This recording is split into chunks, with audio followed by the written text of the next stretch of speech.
Right now, the past 4 years of devolution have witnessed frosty relations between a number of sitting governors and their deputies, as supremacy battles to control billions of county funds took centre stage.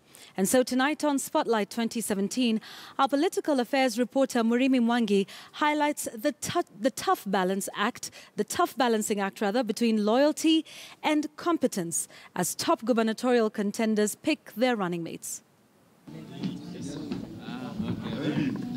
With a constitutionally stipulated bond akin to that of the proverbial seismic twins, a number of governors and their deputies have for the past 4 years been forced to endure a rather peculiar love-hate relationship. And Muranga Deputy Governor Gakure Monyo, who fell out with his boss Mwangi wa Iria soon after 2013, knows too well the discomforts of being in the political cold while still constitutionally in office. I am one of the few deputy governors who've gone through hell. You remember there was an incident when my office was brought down in the name of renovation. You've known that there are several situations that they've tried to pick my car. They've tried to frustrate me. I've not been having a salary for 2 years.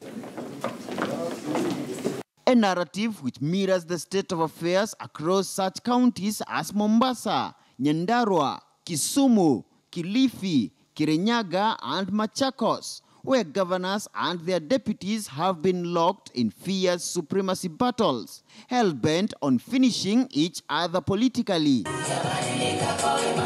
And with only 64 days before they get back to the ballot, top gubernatorial contenders are facing a daunting task in selecting their running mates as they balance between loyalty and managerial competence. This tactic is borrowed heavily from the Western world, especially in America, where a presidential candidate picks somebody who brings in a mix of talent and resourcefulness that he or she doesn't have, so that together they can appeal to the populace.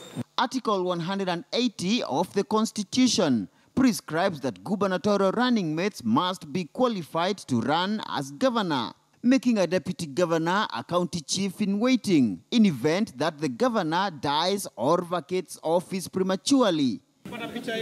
In Nairobi, Jubilee gubernatorial candidate Mike Sonko picked businessman Polycarp Igathe as running mate. Mombasa Governor Hassan Ali Joho, who has had a serious challenge containing his estranged deputy Hazel Katana's political ambitions, recently settled on University Don Professor William Kingi. Linda Mariwa Shuma. Joho's top competitor, Senator Omar Hassan, settled on community social worker Cam Hotelier, Linda Shuma.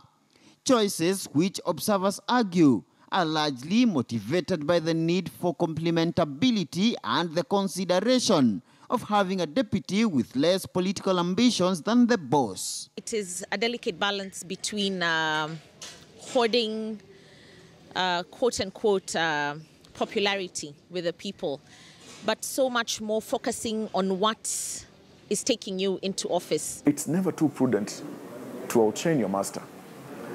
And when a junior tries to outshine their master, then their master will find a way to engage in a decapitative exercise politically. In 2014, the Deputy Governors Forum pushed the Senate to amend the County Governments Act to clearly define their roles in the counties. But key amendments suggested to clear grey areas on the county governments, including the Assumption of Office of Governor Bill, are still pending in Parliament. I think almost all deputy governors have been disenfranchised, dismembered totally. It's like they don't exist in the vocabularies of most of the governors. And this is the folly of governors. That's why you see the hostility they sometimes attract from members of the National Assembly, members of the Senate and county assemblies. Tumepata kiongozi ambaye he is ready to sacrifice his life on behalf of the people.